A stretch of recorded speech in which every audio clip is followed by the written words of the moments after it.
Bonjour, moi c'est Kenny Tegia, je suis artiste, je vis à Paris. Mes passions c'est toujours de chanter. Yeah. Mon mantra, je dirais, c'est exposer, présenter ses vulnérabilités n'est pas un signe de faiblesse. Voilà. Comment je suis arrivé à là? À mes 25 ans, euh, à l'époque, je suis administrateur réseau depuis 3 ans et je suis embauché en tant que travailleur handicapé. Et, et à cette époque, on m'obligeait quand même à prendre le téléphone. Et j'ai gagné en surdité subitement, d'une surdité profonde qui était déjà présente depuis que je suis bébé. Et j'ai dû m'arrêter parce que c'était pas possible, puisque harcèlement moral, etc. Et à ce moment-là, j'ai commencé à dessiner à partir d'autoportraits que j'avais, de photos que j'avais prises à l'époque. Et, j'ai eu beaucoup de chance, des personnes ont pu voir ce travail et m'ont encouragé à faire les beaux-arts.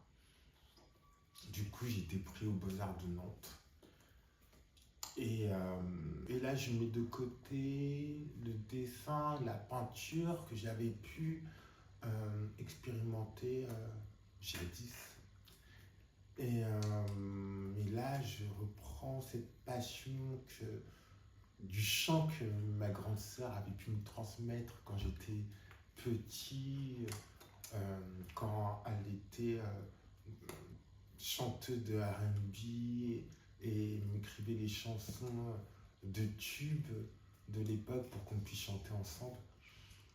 Et comme à cette époque, il y avait aussi d'autres stratégies pour pouvoir m'approprier la question sonore à travers les clips vidéo par exemple, etc. Je reprenais un peu ce flambeau dans ma pratique artistique et de pouvoir quelque part présenter mes propres stratégies, puisque en tant que sourd, on a besoin aussi de voir ce qu'on entend, qu'on peut voir. Et plus j'avançais et plus je réalisais ce que ça voulait dire d'être en fait noir, sourd, PD, séropos, cyborg de par mes implants, dans un espace comme l'art contemporain où on est très peu en fait de personnes blanches, encore moins de personnes sourdes, etc. Et dans ma pratique artistique, je réalisais que plus j'avançais, plus ce que je pouvais produire devenait de plus en plus abstrait quant à ce que je pourrais représenter. Et je voyais que c'était facile pour les institutions culturelles de ne voir que cette abstraction et justement d'estimer que je n'avais pas besoin d'accompagnement, de m'inviter sans que je puisse avoir accès à un interprète, à l'ASF, en plus de la vélotypie. Que cet interprète soit queer, noir, par exemple, pour qu'il y ait moins de violence, etc., etc. Plus j'avançais, plus je réalisais que je devenais, plus la question militante se renforçait.